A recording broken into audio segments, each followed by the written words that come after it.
అనేకమైనటువంటి పరిస్థితులు మన జీవితంలో ఎదురవుతాయి. ఎదురైనప్పుడు మన మనసులో కుచ్చుకోవలసింది, మన మనసు నొచ్చుకోవలసిన విషయం ఒకటే. ప్రతి ఒక్కరం తప్పులు చేస్తాం, పడిపోయే పరిస్థితులు మన జీవితంలో ఉంటాయి. తప్పు చేశాము, పడిపోయాము, దొర్లిపోయాము అన్నది సమస్య కాదు. కానీ ఆ తప్పు జరిగినప్పుడు నేను తప్పు చేశానని తెలుసుకొని మన గుండె నొప్పిలేసినప్పుడే నా దేవుడు మనల్ని అంగీకరిస్తాడు. దేవునికి మహిమ కలుగును గాక. హల్లెలూయా. తప్పు చేయటం మానవుని సహజం, పొరపాట్లు దొర్లిపోవటం మానవుని సహజం. ఈ దైనందిక జీవితంలో అనేకమైనటువంటి ఆటుపోట్లు జరుగుతాయి, సహజమే. కానీ జరిగినప్పుడు అది జరిగింది కదా అని నిర్లక్ష్యం కాకుండా తప్పు జరిగిందని తెలుసుకొని మనం బాధపడినప్పుడు, మనం నొచ్చుకున్నప్పుడు, మనం పశ్చాత్తాపడ్డప్పుడు దేవుడు మనల్ని అంగీకరిస్తాడు. దేవునికి స్తోత్రం కలుగును గాక. హల్లెలూయా, హల్లెలూయా. ఈరోజు ఆయన శరీరము రక్తములు మనం పాల్గొనబోతున్నాం. ప్రియ దేవుని బిడ్డలారా, ఆయన ఎంత యథార్థవంతుడంటే మన పట్ల చేసినటువంటి ఆజ్ఞలే కానివ్వండి, వాగ్దానాలు కానివ్వండి, ఆయన ఇస్తానన్న విషయాలు ఏవి కూడా తప్పిపోకుండా వాటిని ఇవ్వటానికి సిద్ధంగా ఉన్నాడు. అయితే ఆయన ఎదుట మనము యథార్థవంతులుగా కనపడాలి. దేవునికి స్తోత్రం కలుగును గాక. అందుకే చూడండి, మనకు నొప్పి పుట్టినప్పుడు, మనకు బాధ కలిగినప్పుడు, మనం పశ్చాత్తాపడ్డప్పుడు, మనం ఏడ్చే కన్నీటిని బట్టి నా దేవుడు అంటాడు, నీ కన్నీటిని నేను జ్ఞాపకము చేసుకున్నాను అంటాడు. దేవునికి స్తోత్రం. అంటే నువ్వు యథార్థత తెలుసుకొని, తప్పిదము తెలుసుకొని, నీ బాధ నీవు త్రొట్టిలేని విధానాన్ని తెలుసుకొని నువ్వు బాధపడే బాధ చాలా విలువైంది. అది ఎవరో మాట అంటే బాధపడటం కాదు, ఏదో నీకేదో నష్టం జరిగిందని కృంగిపోయి బూడిద పూసుకొని ఏడవటం కాదు. నీ తప్పిదం నువ్వు తెలుసుకొని, నీ పొరపాటు నువ్వు తెలుసుకొని, నీ బాధపడ్డప్పుడు కారే కన్నీటికి ఆయన వెలకడుతున్నాడు. దేవునికి స్తోత్రం. హల్లెలూయా. ఆయన అంటాడు, ఇదిగో నీ కన్నీటిని నేను బుడ్డిలో దాచి ఉంచాను. ఆ దాచి ఉంచిన కన్నీరే ఒక రోజున కిరీటంగా మార్చి దేవుడు మనకు అమరుస్తాడు. దేవునికి స్తోత్రం. అందుకే అంటాడు, నీ అంగలార్పును నేను నాట్యంగా మారుస్తానని. ప్రియ దేవుని బిడ్డలారా, అవసరాలు తీరలేదని, వాళ్ళెవరో ఇదన్నారని నా మనసు బాధపడిందని, నీకు ఘనత రాలేదని, నన్ను పొగడలేదని, నన్ను గుర్తించలేదని ఏడవమాకండి. అది పనికిరాని ఏడుపు, ఉపయోగం లేని ఏడుపు. అది నువ్వు చేసిన పని తప్పు అని నీకు తెలిసినప్పుడు, నీవు నడిచిన నడక నీ కుటుంబానికి, నీ ఆత్మీయ జీవితానికి అది నష్టం కలుగ చేస్తుందని తెలిసినప్పుడు, నీ ప్రవర్తన ద్వారా దేవుడు విసుక్కున్నాడని తెలిసినప్పుడు నువ్వు కార్చే కన్నీటికి విలువ ఉంటుంది, దానికి ప్రాధాన్యత. దేవునికి స్తోత్రం. చూడండి, ఒక మాట బైబిల్లో చదువుకుందాం. లూకా సువార్త 8వ అధ్యాయము 45 నుండి 48వ వచనం వరకు. నన్ను ముట్టినది ఎవరు అని యేసు అడగగా అందరూ మేమెరుగమను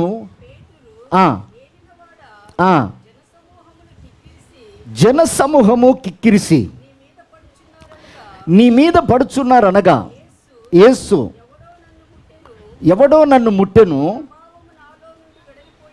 ప్రభావము నాలో నుండి వెడలిపోయినదని నాకు తెలిసినదనెను. తాను మరుగై ఉండలేదని ఆ స్త్రీ చూసి వణుకుచూ వచ్చి ఆయన ఎదుట సాగిలపడి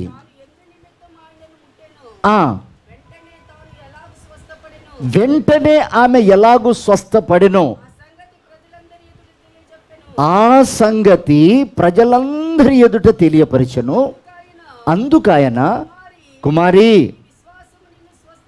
నీ విశ్వాసము నిన్ను స్వస్థపరిచెనని చెప్పాను. దేవునికి మహిమ కలుగును గాక. చెప్దామా చేతులెత్తి హల్లెలూయా. ప్రియ దేవుని బిడ్డలారా, చాలా చిన్న కాలం నుండి ఆ మాట మనం చదువుకుంటూ ఉన్నాం. ఒక రక్తస్రావం కలిగినటువంటి ఒక స్త్రీ ఆ వ్యాధి చేత బాధపడుతున్నప్పుడు తన దగ్గర ఉన్న డబ్బును వెల చెల్లించి ఎంతగానో ప్రయాసపడింది, కానీ ఆ వ్యాధి స్వస్థపరచబడలేదు. పైగా ఆమె దగ్గర ఏ వ్యక్తి లేడు ఆ బాధల్లో ఉన్నప్పుడు. ఆమెను గమనించుకోవటం కానీ, ఆమె బాధ పంచుకోవటానికి కానీ తన దగ్గర ఎవరు లేరు. ఆ బాధతో ఆమె అన్ని రోజులు ఎలా బ్రతికిందో తెలియదు, కానీ ఒక రూములో ఆమె ఆ భయంకరమైన వ్యాధితో, ఆ వాసనతో కుమిలిపోతూ ఉంది. కుమిలిపోతూ ఉన్నప్పుడు యేసు ప్రభువుని గూర్చి విన్నది, తెలుసుకుంది, చూడాలి అని మనసు పుట్టింది. అప్పుడు ఆమె వెళ్ళి ఆ వ్యాధితో ఉంది, అందరికీ వాసన వస్తుంది, బయటికి వెళ్ళలేని పరిస్థితి. నేను అనుకుంటాను ఆమె నడిచే ఓపిక కూడా లేదేమో. ఆమె బోర్లు పడుకొని పాకుతూ వెళ్ళి ప్రభువు వస్త్రాన్ని ముట్టిందట. అప్పుడు ప్రభు అన్న మాట ఏమిటంటే, నన్ను ఎవరో తాకారు. దేవునికి స్తోత్రం. చెప్దామా హల్లెలూయా. అక్కడ మనిషి అతుక్కొని నడుస్తూ ఉన్నారట. అంత జనసమూహం ఉందట, గాలి కూడా దూరనటువంటి ఆ జనసమూహం మధ్యలో ఆమె వస్త్రాన్ని ముట్టగానే ప్రభు ఆ మాట అన్నప్పుడు పేతురు అంటాడు, అయ్యా, ఇంతమంది నీ మీద పడి నడుస్తున్నారు, గాలి కూడా దూరటానికి అవకాశం లేదు, ఇంతమంది తాగుతుంటే ఎవరో తాకారంటావేంటి అని ప్రశ్నిస్తాడు. అప్పుడు ప్రభు అంటాడు, లేదు, నాలో నుండి ఏదో ప్రభావం బయటికి వెళ్ళింది. దేవునికి స్తోత్రం. చెప్దామా హల్లెలూయా, హల్లెలూయా. ప్రియమైనటువంటి దేవుని బిడ్డారా, ఎప్పుడైతే ఆ ప్రభావము బయటికి వెళ్ళిందో, ఏ మనస్సుతో, ఏ అవసరతతో, ఏ పరిస్థితిలో ఉండి ఆయనను తాకాలనుకున్నదో ఆ విషయంలో ఆమె జయం పొందింది. దేవునికి స్తోత్రం. చెప్దామా హల్లెలూయా. అక్కడ ఆలస్యం జరగలేదు, ఫలానా రోజు అని ప్రభు చెప్పలేదు, వెంటనే ఆ విషయంలో ఆమె స్వస్థపరచబడింది. నేను చెప్పాలనుకున్న వాస్తవం ఒకటే, ఈరోజు ఆయన ప్రభు శరీరము రక్తం మన మధ్యలోకి వస్తుంది, అందరూ భుజిస్తారు, కానీ ఆయన ప్రభావము కొంతమందిలోకి ప్రవహిస్తుంది. దేవునికి స్తోత్రం కలుగును గాక. చెప్దామా హల్లెలూయా, హల్లెలూయా. అందరూ భుజిస్తారు, కానీ ఆ భోజనము చేసేటప్పుడు ప్రభు అన్న మాట ఏమిటంటే, ఇది నా శరీరం అని మీరు వివేచించి దాన్ని భుజించండి. ఇప్పుడు ఆమె ఏం చేసింది అక్కడ? ఆమె స్వస్థపరచబడటానికి, ఆమె రూపాంతరం చెందటానికి, ఆమె మార్పు చెందటానికి, ఆమె ఒక ప్రత్యేకమైన వ్యక్తిగా కనపడటానికి ఆమె చేసిన కార్యం ఏంటంటే, ఆమె మొదట ఆమె విశ్వసించింది, నా బ్రతుకు మారుతుంది అని, నా పరిస్థితి మారుతుంది అని, నాలో ఉన్న చెడు తొలగించబడుతుందని, నాలో ఉన్నటువంటి బలహీనతలు తొలగించబడతాయని, నేను క్రీస్తు స్వభావాన్ని ధరిస్తాను అని, నేను క్రీస్తులాగా మారడానికి బల్లలో పాల్గొంటున్నానని ఆమె విశ్వసించి ఎలాగైతే ఆమె ముట్టి స్వస్థపరచబడిందో, ఈ రోజున నేను అంటాను, మనలో అనేక బలహీనతలు ఉన్నాయి, అనేకమైన కొరతలు ఉన్నాయి, మన మనసులో అనేకమైనటువంటి ఆలోచనలు ఉన్నాయి. ఇవన్నీ ఆయనకు తెలుసు. నేను అంటాను, నువ్వు బల్ల తీసుకునే ముందు, ప్రభు శరీరాన్ని భుజించే ముందు, ప్రభువా ఇవన్నీ కాదు, కానీ నేను నీ వల్లే మారటానికి నేను ఈ బల్ల తీసుకుంటున్నాను అని ఒక విశ్వాసముతో నువ్వు దాంట్లో పాల్గొన్నట్లయితే, ఆమె అవన్నీ స్వస్థపరచబడ్డట్లుగా నీలో ఉన్న సమస్త బలహీనతలన్నీ కూడా ఆ బల్ల ద్వారా మాయమైపోయి ఒక నూతన మనిషిగా మనం మార్చబడతాం. దేవునికి మహిమ కలుగును గాక. ఇప్పుడు ఆమెతో ప్రభు అంటాడు, నీ విశ్వాసము నిన్ను స్వస్థపరిచింది. ఈ రోజున బల్ల తీసుకుంటున్న ప్రియ దేవుని బిడ్డలారా, మనము ఏ ఉద్దేశంతో బల్ల తీసుకుంటున్నాం? ఆమె స్వస్థపడాలని బల్ల తీసుకుంది, ఆమె రోగం నిర్మూలపరచబడాలని బల్ల తీసుకుంది, ప్రభుని ముట్టింది. ఆమె వెళ్ళే సమయము దయానీయమైన పరిస్థితి. ఆమెతో స్నేహితులు లేరు, బంధువులు లేరు, పైగా రోగగ్రస్తులారు, బయటికి వెళితే ఉమ్మి వేయబడే పరిస్థితి, అనేకులు చీకొట్టే పరిస్థితి.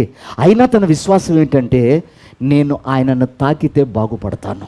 దేవునికి స్తోత్రం. ఈ రోజున మన విశ్వాసం ఏముండాలో తెలుసండి. నువ్వు తీసుకునే బల్ల, నువ్వు తీసుకునే ప్రభు శరీరము ఎంత విలువ కలిగిందో తెలుసా? నిన్ను రూపాంతరపరిచి ఆయన ఎదుట నిలబెట్టేది ఈ బల్లారాధన. దేవునికి స్తోత్రం కలుగును గాక. హల్లెలూయా. అంటే నువ్వు తీసుకునే బల్ల ద్వారా నీ రూపం మారిపోతుంది, నీ స్వభావం మారిపోతుంది, నీ ఆలోచనలు మారిపోతాయి, నీ తలంపులు మారిపోతాయి, నీ ఉద్దేశాలు మారిపోతాయి. ఇప్పుడు ఆ శరీరాన్ని నీవు విశ్వాసము ద్వారా, ప్రభువా ఇది నీ పోలిక, ఇది నీ స్వభావము, నేను నీ వలే మారాలి, ఈ లోకంలో నీ వలే జీవించాలి అని విశ్వాసముతో నువ్వు తీసుకోగలిగితే నీవు రేపు ప్రభు ఎదుట నిలబడతావు. దేవునికి స్తోత్రం, హల్లెలూయా. ఈరోజు నా ప్రభు అడుగుతున్నాడు, నాలో నుండి ఒక ప్రభావం వెళ్ళిపోయింది. ఈరోజు ఆయన శరీరము భుజిస్తున్నప్పుడు, ఆయన రక్తాన్ని మనం తాగుతున్నప్పుడు ఆయన ప్రభావాన్ని మనం అనుభవించాలి. వ్యర్థంగా దాన్ని భుజించకూడదు, వ్యర్థంగా దాన్ని మనం తీసుకోకూడదు. అందుకే పౌలు గారు అంటాడు కొరింథీ సంఘానికి రాస్తూ, అనేకులు దీన్ని వివేచించక, అనేకులు దీని మీద మనస్సు పెట్టక, ఒక శుద్ధీకరణ లేకుండా ఆచార ప్రకారంగా ఎవరన్నా ఏమని అనుకుంటారని బ్యాప్టిజం తీసుకున్నాం కదా అని బల్లాలో పాల్గొంటాం కాదండి. ఆమె ఆయనను ముడితే నేను బాగుపడతాను అనే ఒక విశ్వాసంతో వెళ్ళింది. ప్రియమైనటువంటి దేవుని బిడ్డలారా, ఈరోజు నువ్వు తీసుకునే బల్లాలో ఒక ప్రభావం ఉందన్న విషయాన్ని మర్చిపోకూడదు. అదేదో నీ దగ్గరికి గోధుమ రొట్టె వస్తుంది అనుకోకు. ఆమె పట్టుకుంది ప్రభువుని కాదు, ప్రభు వస్త్రాన్ని పట్టుకుంది. ఆ వస్త్రములోనే అంత మహిమ. ఆయన శరీరము ద్వారా ఆ వస్త్రములో ప్రవేశించి ఆమె స్వస్థపరచబడింది. నేను అంటున్నాను, విశ్వాసముతో ఈరోజు మనం రక్షించబడ్డాం, విశ్వాసముతో నిరీక్షణ కలిగి ఉన్నాం ప్రభు వస్తాడని. విశ్వాసము ద్వారా మనం ప్రభు వలె మారతామని మనం సిద్ధపడుతున్నాం. ఇప్పుడు ఆ శరీరమును నువ్వు విశ్వాసంతో ఎలా భుజించాలంటే, ప్రభువా నాలో ఉన్న బలహీనతలు నీ స్వారూప్యంలోనికి నన్ను ఎదగకుండా ఆపలేవు. దేవునికి స్తోత్రం. నాకు వస్తున్న బలహీన తలంపులు నీ రూపంలోనికి నన్ను మార్చకుండా అడ్డగించలేవు. వాటిని జయిస్తాను, వాటి నుండి నేను విడుదల పొందుతాను. నా మనస్సు మారుతుంది, నా తలంపులు మారుతాయి, నా హృదయం మార్చబడుతుంది. ప్రభువా ఎలాగైనా ఈ శరీరం వలె నా శరీరం మార్చబడుతుంది అనే విశ్వాసంతో నువ్వు తీసుకోగలిగితే, ఆనాడు ఆ స్త్రీ స్వస్థపరచబడ్డట్లుగా, ఆ బంధకాల నుంచి విడుదల పొందటమే కాదు ప్రియ దేవుని బిడ్డారా, ఆమె ఎలాగైతే ఒక నూతనమైన స్త్రీగా కనిపిస్తుందో, రేపు రూపాంతరం పొంది ప్రభు వలె మనం మార్చబడతాం. దేవునికి స్తోత్రం. చెప్దమ్మా హల్లెలూయా, హల్లెలూయా. మొట్టమొదటి మాట, నువ్వు తీసుకునేటప్పుడు విశ్వాసంతో దాన్ని తీసుకోవాలి. చాలామంది బల్లలో పాల్గొనేటప్పుడు చాలా వార్తలు వింటూ ఉంటున్నాం మనం. కొంతమంది టీవీలోనే చూస్తూ బల్లలో పాల్గొంటారంట, మరి అది ఎలాంటి క్రమం తెలియదు మనకి. మరి కొంతమంది ఒక చాక్లెట్లను పంచినట్లు కూర్చున్న వారి దగ్గరికే వెళ్ళేటప్పుడు ఆ రొట్టె ముక్కలు ఇచ్చి ద్రాక్ష రసం గ్లాస్ ఇచ్చి ఇంటికి పంపిస్తారట. మరి అదేంటో నాకు తెలీదు. నేను అంటున్నాను, కొంతమంది కూర్చున్న తర్వాత వాళ్ళకి ఇస్తారట ఆ బల్ల, అది పక్కన పెట్టుకుంటారట. వెళ్ళేటప్పుడు మీరు తిని తాగి గ్లాస్ అక్కడ పెట్టి వెళ్ళండి అంటారట కొన్ని సంఘాల్లో. అదే క్రమం నాకు తెలీదు. కానీ నేను అంటున్నాను, నువ్వు తీసుకునే శరీరము విశ్వాసముతో నువ్వు తాకినప్పుడు ఆయన సాక్షాత్తు ప్రభావమే నీలోనికి దిగి వస్తుంది. దేవునికి స్తోత్రం కలుగును గాక. ఈ రోజున మీరు విశ్వసించండి ప్రియ దేవుని బిడ్డారా, ఆ శరీరము మనల్ని రూపాంతరపు పరిచేది, ఆ శరీరము మన బంధకాల నుంచి విడిపించేది, ఆ శరీరము మన మనస్సును, మన హృదయాన్ని, మన తలంపులను, మనలో ఉన్న సమస్త లౌకికత్వాన్ని మార్చగలిగేదై ఉన్నది. అయితే ఒకటి చెప్పమంటారా, దాని కొరకే ఏమో పడ్డ ప్రయాస ఏమిటంటే, ఎవరి మీద ఆధారపడలేదు, ఎవరో దారి చూపిస్తారనలేదు. తన మనస్సాక్షిని తను దృఢపరుచుకుంది. నా మట్టుకు నేను ముడితే చాలు. ఎవరినో చూసి ఆమె ప్రేరేపించబడలేదు, లేదా ఎవరో చెబితే ఆమె బలపరచబడలేదు, లేదో ఆ ఎవరినో చూసి ఉద్రేకింపబడలేదు. కానీ ఆమె కలిగిన బాధ, ఒంటరితనము, ఆ తృణీకారమైన జీవితాన్ని జ్ఞాపకం చేసుకొని నేను ఆయనను ముడితే బాగుపడతాను అనుకుంది. దేవునికి స్తోత్రం. ప్రియమైన దేవుని బిడ్డలారా, ఈరోజు రక్షించిన నీ జీవితంలో, రక్షించబడ్డ నీ జీవితంలో కొరతలు అనేకం ఉండి ఉండవచ్చు. అయినా మనుషులందరి చేత తృణీకరింపబడి ఉండి ఉండవచ్చు. కానీ నిన్ను పిలిచినవాడు తనతో యుగ యుగములు ఉండుటకు పిలిచాడు కనుక నువ్వు బల్ల తీసుకునేటప్పుడు విశ్వాసముతో, ప్రభువా నేను నీ యొద్దకు చేర్చబడాలి అనే ఒకే ఒక విశ్వాసంతో నువ్వు తీసుకోగలిగితే నువ్వు నిశ్చయంగా మార్పు చెందగలుగుతావు. దేవునికి స్తోత్రం, హల్లెలూయా. రెండో మాట అక్కడ రాయబడ్డ మాట ఏమిటంటే, ఆమె మరుగుగా ఉందన్న విషయము బయలుపరచబడింది. దేవునికి స్తోత్రం, హల్లెలూయా. స్వస్థపరచబడింది. కానీ ఆమె మరుగుగా ఉంటే ఆమె మరుగై ఉన్న సంగతి బయలుపరచబడింది. అప్పుడు ప్రభు అంటాడు, నన్నెవరో తాకారని స్వరం వినగానే ఆమె అంటున్న మాట, నేను మరుగుగా ఉండుట సాధ్యపడదు అనగానే దేవుడు ఆమెను నిలబెట్టి ప్రజలందరి ఎదుట ఆమె ఎలా స్వస్థపరచబడిందో చెప్పిందట. దేవునికి స్తోత్రం, హల్లెలూయా. నేను అంటున్నాను, ఆమె ఎలా స్వస్థపరచబడిందో ఆయనకు చెప్పిన వెంటనే ఇప్పుడు ఆమె మరుగుగా లేకుండా ఎక్కడుందయ్యానంటే దేవునితో ముఖాముఖిగా చూస్తూ మాట్లాడుతుంది. దేవునికి స్తోత్రం.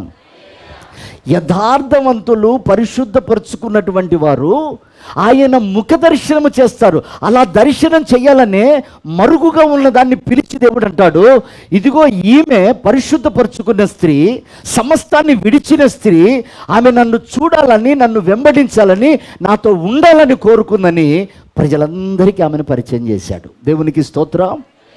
ఈరోజు నేను చెప్పాలనుకున్న మాట ఏమిటంటే, నువ్వు ఏ మనస్సుతో తీసుకుంటున్నావో నీ హృదయంలో ఉన్నది దేవుడికి తెలియంది కాదు.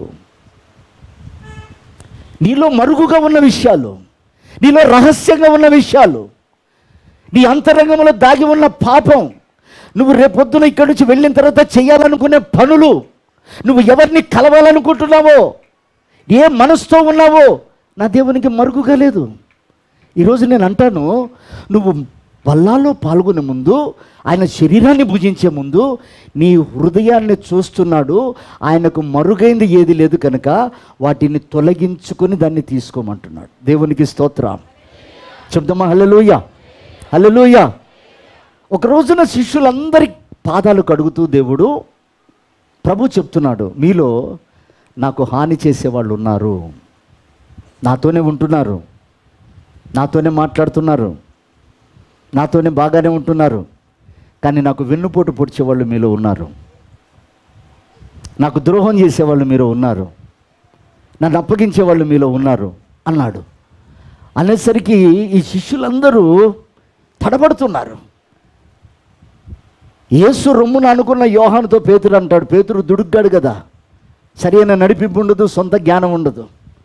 యోహానుకు సైగ చేస్తున్నాడు, యోహాను కనుక్కో కనుక్కో, ఎవరో కనుక్కో, తొందరగా చెప్పమను, ఎందుకంటే ఈ లేచి ముందని కొట్టాలి, ఈయన మంచి అనిపించుకోవాలి, పేతురు ఉద్దేశం అది, కనుక్కో చూడంటే అప్పుడు యోహాను అడుగుతాడు, అయ్యా ఎవరు వాళ్ళు అంటే ప్రభు అంటాడు, నేను ఎవరికైతే రొట్టె ముక్కనిస్తానో వాడే అని చెప్తాడు.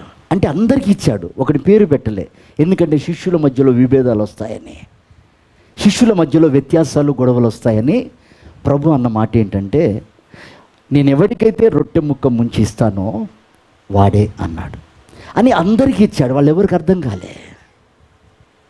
అప్పుడు ఇస్కారియోతు యూదా ఆ రొట్టె తింటుండగా వానితో సాతాను లోపలికి వెళ్ళెను అని ఉంటుంది. దేవునికి స్తోత్రం, హల్లెలూయా.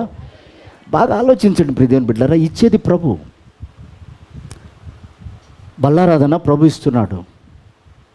వాని హృదయంలో సాతాను ఉన్నదని తెలుసు, వాని హృదయంలో చెడు ఉన్నదని తెలుసు. వెంటనే యూదాను లేపి, అరే నీ కాళ్ళు కడిగాను కదా, నీ మనసులో తీసేసుకొని కూర్చొని ఎందుకు చెప్పలేదు? ఆయన కనపడలేదా? వాడు సాతాను అని తెలుసు, వాని మనసులో ఉన్న దోషం తెలుసు, వాడు ఏం చేయబోతున్నాడో తెలుసు, కానీ అతనికి ప్రభు చెప్పలే. ప్రభు ఉద్దేశం ఏంటంటే, కనీసం ఈ బల్ల తీసుకునేటప్పుడైనా, ఈ రొట్టె ముక్క పట్టుకున్నప్పుడైనా నేను వాడు కాళ్ళు కడిగింది గుర్తొస్తుందేమో, వాడితో నేను మాట్లాడుతున్న మాటలు గుర్తొస్తాయేమో, వాడితో కలిసి తిరిగాడే, నేను చేసిన అద్భుతాలు గుర్తొస్తాయేమో, కనీసం నేను దేవుణ్ణి అప్పుడైనా అంగీకరిస్తాడేమో అని ప్రభు, అది వాడి నోటి దాకపోయినా వాడి మనసు మారలేదు. ప్రియమైన దేవుని బిడ్డలారా, నా దేవుడు ఒక ఇంట్లోకి రావడానికి తలుపు కొట్టి వచ్చేవాడు. ఆయన విధేయత కలిగిన వాడు. ఒక పండుని ఏదైనా తోటలో పెట్టది తినొద్దు అన్నాడు, కానీ దానికి రిస్ట్రిక్షన్స్ పెట్టలేదు. ఈ రోజున కూడా బల్ల తీసుకునే ముందు మనతో ఎందుకు మాట్లాడుతున్నాడంటే, నీకు నీవుగా నీ హృదయంలోనివి తొలగించుకోవాలి. అది ఎవరు తీయరు, అది ఆయనకు తెలుసు. నీ మనసులో ఉన్న ఆలోచన ఆయనకు తెలుసు. నీ పాప తలంపులు, నీ వ్యసనాలు, నీ రహస్యాలు, నీ విందులు, వినోదాలు, నువ్వు రేపు చేయబోయే పని, ఇక్కడి నుంచి వెళ్ళిన తర్వాత నీ ప్లాన్స్ అన్నీ ఆయనకు తెలుసు. నీ ఆతృత, నీ తపన అన్నీ తెలిసి ఆయన బల్ల ఇవ్వడానికి సిద్ధపడతాడు. కారణం ఏంటంటే, కనీసం ఆ చివరి క్షణంలోనైనా ఆ తండ్రితో నీకు సంబంధం ఎలా ఏర్పడ్డదో, ఏ ఒక్కగానొక్క కొడుకును బలియాగమై త్యాగం చేసి నిన్ను నన్ను సంపాదించుకుంటే నమ్మకంగా ఉండవలసిన వాళ్ళని ద్రోహం చేస్తున్నావేమో, ఆ ద్రోహాన్ని విడిచిపెడతావేమో అని, ఆ తప్పిదమును విడిచిపెడతావేమోనని. ఎందుకంటే నిన్ను నన్ను దగ్గర చేసుకోవటానికి ఆయన కుమారుణ్ణి బలిచ్చాడు. కారణం ఏంటంటే మనం నమ్మకంగా ఉంటామని. కనుక ప్రియమైన దేవుని బిడ్డలారా, ఆయన ఆమె రహస్యంగా ఉన్నదన్న విషయాన్ని మరుగుగా ఉంచలేదు. ఈ రోజున నీ హృదయంలో, నా హృదయంలో ఉన్న విషయాలు ఆయనకు మరుగుగా లేవు. ఎందుకని ఆయన ఇంతగా ప్రాధేయపడుతున్నాడంటే, ఆయనతో నిలిచి నడవాలామె. ఆమె సొత్తు, ఆమె ఆయన కొన్న బిడ్డ అని ప్రజలందరూ చూడాలని నా దేవుని తపన. ఆమెను నిలబెట్టి అంటాడు, ఆమె ఎలా స్వస్థపరచబడిందో చెప్పిన తర్వాత వాళ్ళందరి ఎదుట ఆమె ఒప్పుకోలు చేసిందట. దేవునికి స్తోత్రం కలుగును గాక. లోకం పాపాన్ని దాచిపెడుతుంది, కానీ క్రైస్తవుడు పాపాన్ని ఒప్పుకుంటాడు. దేవునికి స్తోత్రం. ఇదే వ్యత్యాసం. పాపాన్ని దాచావా, నువ్వు లోకస్తుడివి. ప్రభువుని చూడలేవు, ప్రభుతో మాట్లాడలేవు, ప్రభుతో నడవలేవు. ఆయన ఉద్దేశమంతా పరిశుద్ధపరుచుకున్న స్త్రీ, స్వస్థపరచబడిన స్త్రీ, రూపాంతరం పొందిన స్త్రీ ఆయనతో నడవాలి, ఉండాలని ఆయన బహిరంగంగా ప్రకటించాడు. దేవునికి స్తోత్రం కలుగును గాక. చెప్దామా హల్లెలూయా, హల్లెలూయా. ఆ సంగతి మరుగై ఉండలేదు. చూడండి, యోహాను సువార్త 13వ అధ్యాయము 27వ వచనం మనం చదువుకుందాం. ఆ ముక్క పుచ్చుకొనగానే సాతాను వానిలో ప్రవేశించెను. చాలండి. ఆయన ఇచ్చేది ఏంటిదండి? శరీరం ఆయనది. ఇది నా శరీరం అన్నాడు.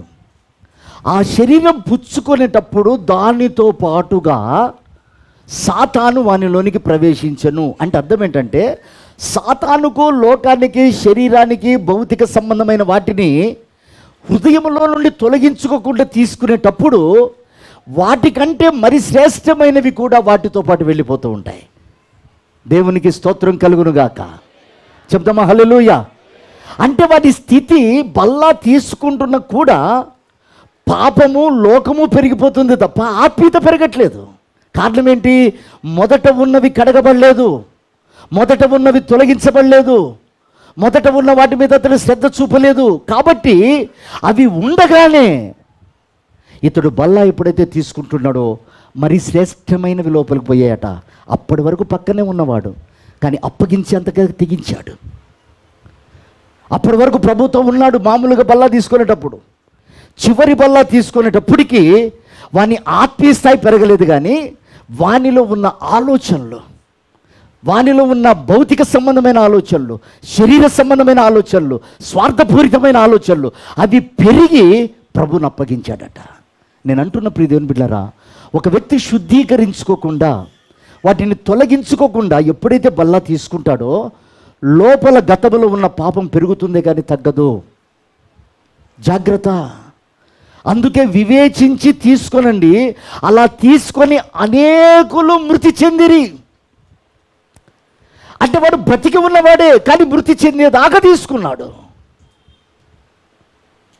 వాడు ఆరాధనకు వచ్చిన వాడే, సంఘంలో కలిసి ఉన్నటువంటి వాడే, వాడు ఆత్మీయ జీవితంలో నశించిపోయేంత వరకు బల్ల తీసుకుంటూనే ఉన్నాడు. ప్రయోజనం లేదు. తీసుకుంటున్నాం కదా, సంతోషపడకండి. ప్రభు చెప్తున్న మాట, ఆమె తాకిన వెంటనే నాలో నుండి ఒక ప్రభావము బయటికి వెళ్ళాను. దేవునికి స్తోత్రం. హల్లెలూయా. ప్రియమైనటువంటి దేవుని బిడ్డలారా, ఎందుకొరకు దేవుడు మనల్ని పరిశుద్ధపరిచి ఆయనతో నిలబెట్టుకోవాలనుకుంటున్నాడంటే, ఆయన సంకల్పము మన ఎడల అనేకులకు కనబరుచుటకు. దేవునికి స్తోత్రం. నేను ఎట్టివాడనై ఉన్నానో మీరట్టివారు అన్నాడు. అంటే ఆయన పరిశుద్ధుడు. ఇప్పుడు ఆయన పక్కన నిలబడే స్థానం ఎవరికంటే పరిశుద్ధత కలిగిన వారికి. ఇప్పుడు ఆ స్త్రీ పరిశుద్ధపరుచుకొని స్వస్థపరచబడి ప్రభుతో నిలబడింది. రేపు ఆయనతో నిలబడాలన్నా, ఆయనతో నడవాలన్నా, ఆయనతో నివసించాలన్నా మనం సంపాదించవలసింది ఏదైనా ఉందంటే అది పరిశుద్ధత. దేవునికి స్తోత్రం కలుగును గాక. చెప్దామా హల్లెలూయా, హల్లెలూయా, హల్లెలూయా. చూడండి ప్రియ దేవుని బిడ్డలారా, ఆ బల్లారాధన ద్వారా బైబిల్ సెలవిస్తున్న మాట ఏమిటంటే, నీకు ఈ లోకములో సంభవించేది ఏది కూడా హాని చేయదు, కానీ ఆ బల్లారాధన ఆ శరీరమును భుజించినప్పుడు నిన్ను నా ఎదుట నిలబెడుతుంది. దేవునికి స్తోత్రం. ఎలా నిలబెడుతుంది? లోకములో నేను ఎలాగైతే జయించానో అలాంటి జయ జీవితం ఇచ్చి నిన్ను నిలబెడుతుంది. దేవునికి స్తోత్రం. చూడండి, బైబిల్లో ఏలియా ఉన్నాడు. ఒక రోజున భయపడ్డాడు లోకానికి. యెజబెలుకు భయపడ్డాడు.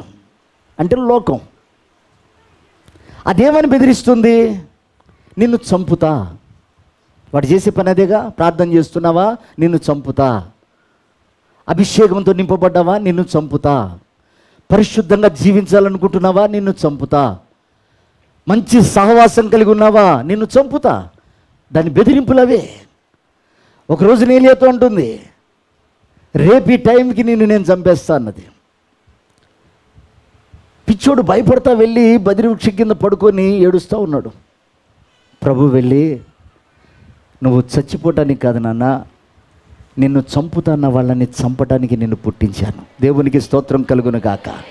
హల్లెలూయా, హల్లెలూయా. నువ్వు దాన్ని చంపలే కానీ అది నిన్ను చంపదు. నువ్వు భుజిస్తున్న ఆహారం లోకాన్ని జయించిన ఆహారం. అది నువ్వు భుజించిన ఆహారము లోకములో ఏది కూడా తాకని ఆహారం. అది శరీరం. అది అని అతనికి వేడి వేడి రొట్టెను తినిపించి అంటాడు, ఇక భయపడక కానీ వెళ్ళి యెజబెలును చంపు. దేవునికి స్తోత్రం. చెప్దామా హల్లెలూయా. అంటే ఈ ఆహారం మనం తినేది రెండోదిగా. ఎందుకంటే ప్రియ దేవుని బిడ్డలారా, నిన్ను ఏది బలహీనపరుస్తుందో అది నిన్ను ఏమీ చెయ్యలేదు అని ఆ స్త్రీ వస్త్రపు చెంగును పట్టుకొని రుజువుపరిచింది. అలాగే నిన్ను వ్యాధే కానీ, శోధనే కానీ, ఆటంకే కానీ, ఆర్థిక పరిస్థితే కానీ, అది వ్యాధే కానీ నిన్ను ఏది ఏం చేయలేదు. ఈ శరీరము నువ్వు భుజించిన రోజున విశ్వాసముతో అవన్నీ కూడా నిర్మూలపరచబడతాయి. దేవునికి స్తోత్రం కలుగును గాక. హల్లెలూయా, హల్లెలూయా. ఇప్పుడు అది తిన్న వెంటనే దేవుడు ఏలియాతో అంటాడు, బలం పొందుకో. ఈ ఆహారము నీ ఆత్మకు బలాన్ని ఇచ్చేది. నువ్వు తినే ఈ శరీరము నీ ఆత్మకు బలాన్ని ఇచ్చేది, నీ మనసుకు బలాన్ని ఇచ్చేది, నీ జ్ఞానానికి బలం ఇచ్చేది, నీ కండరాలు, పేగులు, మూలుగులకు బలాన్ని అనుగ్రహించేది. కాబట్టి ఇది తిని ఆ యెజబెలును చంపు. దేవునికి స్తోత్రం కలుగును గాక. హల్లెలూయా. మొదట అది భుజించేది మనము ఆయన రూపంలోకి మారటానికి. రెండవది, ఆయన ఈ లోకంలో జీవించినప్పుడు లోకాన్ని జయించాడు. శీఘ్రముగా వాని తలను మీ కాళ్ళ కింద తొక్కిస్తా అన్నాడు. అయితే ఇప్పుడు ఆ రెండో అనుభవం ఏమిటంటే, అది మనము భుజించినప్పుడు మనము బలము ధరిస్తున్నాం. దేవునికి స్తోత్రం కలుగునుగాక. హల్లెలూయా. అది ఏ బలం అంటే ఆత్మ బలం అండి. ఆత్మలో బల పొందిన మనము దేనికి భయపడక, నిన్ను వెంటాడుతున్న ఆర్థిక సమస్య, నిన్ను వెంటాడుతున్న వ్యాధి, నిన్ను వెంటాడుతున్న మరణ భయం, నిన్ను వెంటాడుతున్న శోధన ఏదైతే ఉందో, నువ్వు దాన్ని చంపాలని నువ్వు ఆహారం భుజిస్తున్నావు. దేవునికి స్తోత్రం. హల్లెలూయా. రెండోదిగా ప్రభు అంటాడు, ఏలియా, యెజబెలు పోషిస్తున్న వారు కొంతమంది ఉన్నారు. వాళ్ళు నిన్ను ముందుకు సాగనీరు, సువార్త కూటాలు పెట్టనివ్వరు, సువార్త చెప్పనివ్వరు, ఆరాధన జరగనివ్వరు. నువ్వు వాళ్ళని సంహరించాలి. వాళ్ళ ముందు పిరికివాడిగా పారిపోకూడదు. నువ్వు వాళ్ళ ముందు బెదిరిపోయినట్లుగా ఉండకూడదు. నువ్వు భుజించేది నా శరీరం. నీ ఒంటి మీద రక్తము చిందించినా అక్కడ ప్రభావం దిగాలే కానీ పారిపోకూడదు. దేవునికి స్తోత్రం కలుగును గాక. చెప్దామా హల్లెలూయా. హల్లెలూయా. చూడండి, 450 మంది బయలు ప్రవక్తలు ఒక్క మాట మీద కూడి ప్రార్థన చేస్తున్నారు, గేలి చేస్తున్నారు. అందులో ఒక్కడికి సరిపోడు ఏలియా. ఒక ఇద్దరు కలిసి గట్టి కొడితే చచ్చిపోతాడు. ఈయనొక్కడు వాళ్ళు 450 మంది. వాళ్ళందరూ ఒక్క కంఠంతో మాట్లాడుతున్నారు, ప్రార్థన చేస్తున్నారు, కేకలు వేస్తున్నారు. అప్పుడు ఈ ఒక్కడన్న మాట ఏంటంటే, ఇంకా పిలుచుకోండి, ఎక్కడి నుంచి వస్తాడు? మీరు పూజించేది వట్టిదాన్నే, మీరు ఆరాధించేది వట్టిదాన్నే, మీ మాటలన్నీ కూడా బెదిరింపు మాటలు, మీ మాటలు నన్నేం చేసే మాటలు కావు, మీరు తీసుకెళ్ళేది నన్నేం చేయలేరు ఆయన అనుమతి లేనిది అని చెబుతూ ఒక్కసారిగా ప్రార్థన చేయగా అగ్ని దిగి వచ్చిందట. దేవునికి స్తోత్రం కలుగును గాక. హల్లెలూయా.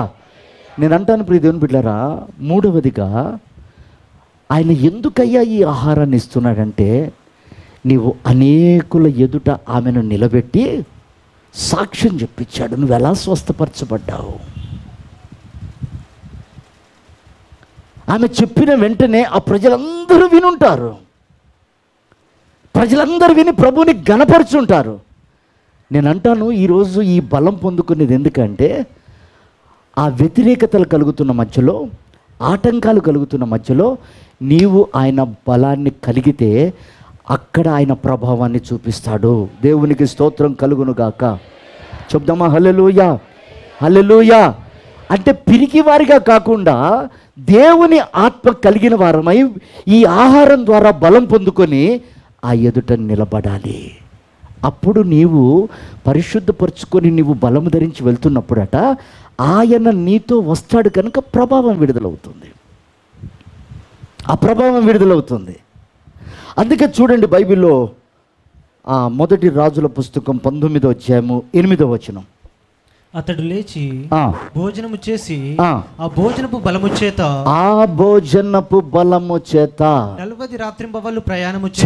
చాలండి. చూడండి, ఆ బలము చేత యెజబెలును హతమార్చాడు, ఆ బలము చేత వ్యతిరేకులను నిర్మూలపరిచాడు, ఆ బలము చేత అద్దరికి చేర్చబడ్డాడు. దేవునికి మహిమ కలుగును గాక. హల్లెలూయా.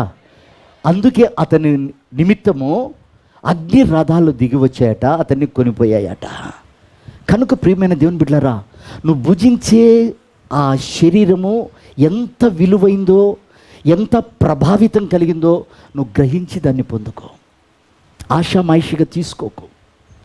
అందరితో పాటు నేను ఏ రోటికాడ పాట ఆ రోటికాడ అన్నట్లుగా కాకుండా ఆ శక్తిని, దాని వెనుకున్నటువంటి దైవిక ప్రణాళికను గ్రహించి నువ్వు ఆ బల్లాలో పాల్గొన్నావు. ఒకరోజు ఒక బుద్ధిమంతుడు వచ్చాడు. బుద్ధిమంతుడు వచ్చి ప్రభు దగ్గర మోకాళ్ళేసి, ప్రభువా, నేను నీతో ఉండాలి, ఆ నిత్యరాజ్యానికి నేను మాత్రమే అర్హుడిని అని ప్రభు దగ్గర మోకాళ్ళని ప్రార్థన చేస్తున్నాడు. చూడండి ఆ మాట కూడా. మార్కు సువార్త 10వ అధ్యాయము 17 నుండి 22 వచనాలు. ఆయన బయలుదేరి మార్గమున పోవుచుండగా ఒకడు పరిగెత్తుకుని వచ్చి ఆయన ఎదుట విధేయతగా మోకాళ్ళుని, సద్బోధకుడా నిత్య జీవమునకు వారసుడగుటకు నేనేమి చేయుదునని ఆయన అడిగాను. ఏమి చేయుదునని ఆయనను అడిగాను. యేసు నన్ను సత్పురుషుడని ఎలా చెప్పుచున్నావు? దేవుడు ఒక్కడే గాని ఎవడును సత్పురుషుడు కాడు. నరహత్య చేయవద్దు, వ్యభిచరింపవద్దు, దొంగిల్లవద్దు, అబద్ధ సాక్ష్యం పలకవద్దు, మోసపుచ్చవద్దు, నీ తల్లిదండ్రులను సన్మానించు అని ఆజ్ఞలు నీకు తెలియను కదా అతనితో చెప్పాను. అందుకతడు బోధకుడా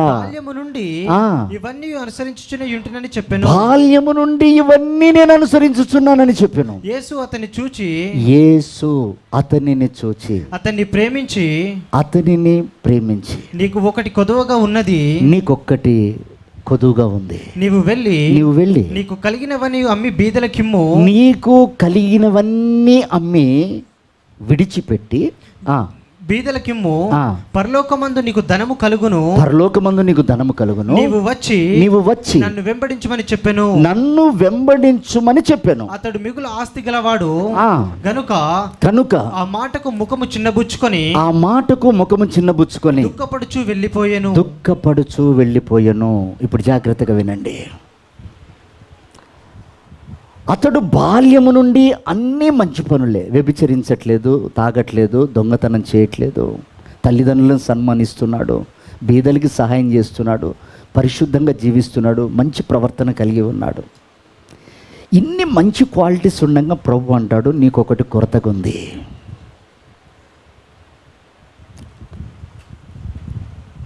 ఆ కొరతను తీసేసి ఇవన్నీ అమ్మేసి నన్ను వెంబడించు అన్నాడు.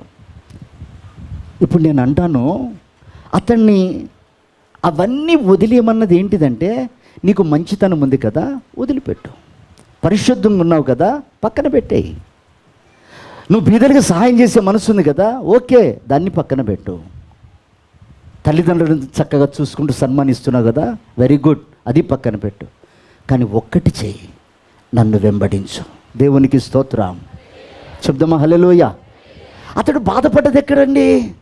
అన్ని మంచి గుణాలు కలిగి ఉండి కూడా వెంబడించడానికి ఇష్టపడట్లేదు, ప్రభుత్వం నడవడానికి ఇష్టపడట్లేదు.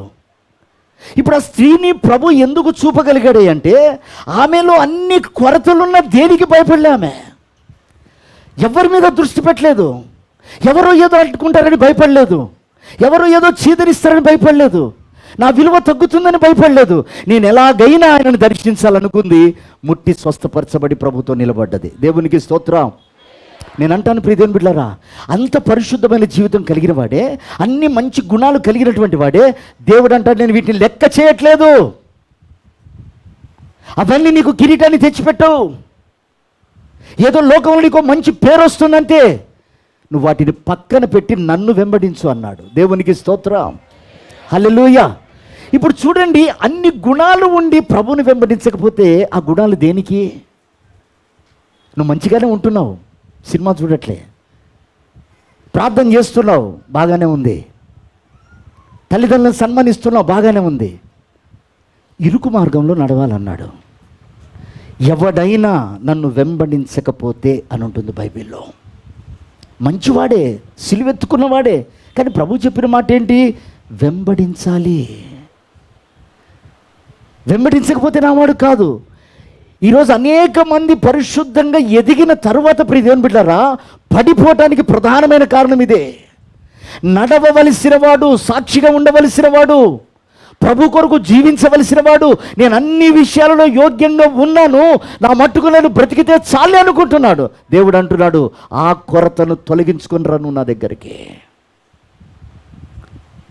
నువ్వు అనుకుంటున్నావు ఆ సాక్ష్యాన్ని బట్టి నేను బాగానే ఉన్నానని, నువ్వు అనుకుంటున్నావు ఆ సాక్ష్యాన్ని బట్టి నేను బాగానే జీవిస్తున్నానని, నువ్వు అనుకుంటున్నావు అవన్నీ విషయాలు నేను యోగ్యంగా ఉన్నా పరలోకానికి చేరతానని. నేను అంటాను చేరో ప్రియదేవుని బిడ్డలారా, వాటి వల్ల నా దేవుడు ఒప్పుకోవట్లేదు. అవన్నీ కలిగిన నీవు నాతో నడవాలి, నీకు నా అడుగుచాడలు మాదిరిగా ఉంచాను. దేవునికి స్తోత్రం కలుగును గాక. ఇన్ని అనుభవాలు కలిగి అతనికి దేవుడు చెప్పింది ఏంటంటే, నువ్వు ఏమీ లేనివానిగా నాతో నడిస్తే నీకు మాటలు పడతావు, అవమానిస్తారు, నిందిస్తారు, మనుషులందరి చేత ద్వేషించబడతావు. ఈ డబ్బు, ఈ ఘనత, ఈ గర్వం నీకుంటే నువ్వు నడవలేవు. అవన్నీ తీసేయి, అవన్నీ అమ్మేసేయి. ఎవడికి కావాలో వాడికి ఇచ్చేయి. ఎవడు ఆశపడుతున్నాడో వాటి మీద, గర్వంగా బతకాలనుకున్న వాడికి ఇచ్చేయి. ఎవడెవడు ఇలా ఉండాలనుకుంటున్నాడో వాడికి అమ్మేయి. నువ్వు మాత్రం వచ్చి పరలోకం కావాలంటే నన్ను వెంబడించు. దేవునికి స్తోత్రం కలుగును గాక. చెప్దామా హల్లెలూయా. ప్రియమైనటువంటి దేవుని బిడ్డలారా, ఈ రోజున భుజిస్తున్న మనము ఆ శరీరం ఎందుకొరకు శ్రమ పడ్డది, ఆ శరీరం ఎందుకొరకు అవమానపరచబడింది, ఆ శరీరము అంత విధంగా రూపాంతరము పొందటానికి ఆ నడిచిన మార్గమేదో ఆ మార్గంలో నడవకుండా నేను ప్రభు స్వభావాన్ని ధరిస్తానంటే ఎలా? ఆ స్త్రీ సిగ్గుపడకుండా నడిచిందే, మనుషులు ఎవరిని చూడకుండా తలదించుకుందే. ఎన్ని మాటలు పడి ఉండొచ్చు రోడ్డు మీద వెళ్తుంటే, దీని బతుకు ఎట్లుండేది, ఎలా అయిపోయిందని. ఎంతమంది ఆమెను దూరంగా దూరంగా దూరంగా జరిగి ఉంటారు. ఆమె తల దించుకొని ఆయనను తాకితే చాలు. దేవునికి మహిమ కలుగును గాక. చెప్దామా హల్లెలూయా. ఈ రోజున ప్రియమైన దేవుని బిడ్డలారా, నువ్వు ప్రతిష్టలో ఉండొచ్చు, యోగ్యంగా ఉండొచ్చు, పరిశుద్ధంగా ఉండొచ్చు, నువ్వు అన్ని విషయాలు యోగ్యతగా ఉండొచ్చు, కానీ ఆయనతో నడు. అవమానాలు భరించాలి, నిందలు భరించాలి, హేళనలు భరించాలి, తిరస్కారాలు భరించాలి, వ్యతిరేకతలు భరించాలి. సమస్తాన్ని భరించినప్పుడే నువ్వు ఆయనతో నడవగలుగుతావు. దేవునికి స్తోత్రం కలుగును గాక. హల్లెలూయా. అప్పుడు నువ్వు వెళ్ళినప్పుడు నీ ద్వారా ఆయన ప్రభావం అక్కడ విడుదలవుతుంది. నువ్వే కుటుంబం గురించి ప్రార్థన చేసావా, ఎవరికన్నా ప్రభువుని గురించి చెప్పావా, ఆ హృదయాలు కదిలించబడతాయి. ఆ కుటుంబం గురించి ప్రార్థన చేసినప్పుడు వారికి విడుదల కలుగుతుంది. నువ్వు నడవకుండా లోపల కప్పిపుచ్చుకొని మరుగుగా ఉంటే ప్రియ దేవుని బిడ్డలారా, దీవెనకరంగా ఉండదు. అందుకే ప్రభు మాట్లాడుతున్నాడు, ఆ స్త్రీ ముట్టిన వెంటనే స్వస్థపరచబడింది, మరుగుగా ఉన్న సంగతి బయలుపరచబడింది. ఈ రెండు విషయాలు మనసులో పెట్టుకోండి. ఆయనను మనం తాకేది, ఆ శరీరాన్ని తాకేది మనలో ఉన్న రుగ్మతలన్నీ నిర్మూలపరచబట్టానికి, మనలో ఉన్న వ్యసనాలన్నీ నిర్మూలపరచబట్టానికి, మనలో ఉన్న పాప జీవితం అంతా నిర్మూలపరచబట్టానికి, మనల్ని వేధించే ఆలోచనలన్నీ నిర్మూలపరచడానికి ఆ విశ్వాసముతో ఆ శరీరాన్ని ముట్టు. వెంటనే అన్నాడు, ఆ ప్రభావం దిగుతుంది. నువ్వు ఆ మనసుతో తీర్చుకున్నప్పుడు, ఆ తీర్మానంతో తీసుకున్నప్పుడు. రెండవదిగా, మరుగుగా ఉన్నాయి ఆయన కంటికి మరుగుగా లేవు, నీ హృదయంలో దాచుకున్నాయి, అవన్నీ తీసివేయి, అవన్నీ తొలగించు. అవన్నీ తొలగించి బల్లలో పాల్గొను. ఎందుకు అలా పాల్గొంటావంటే 3 అనుభవాలు. 1, లోకాన్ని చంపాలి.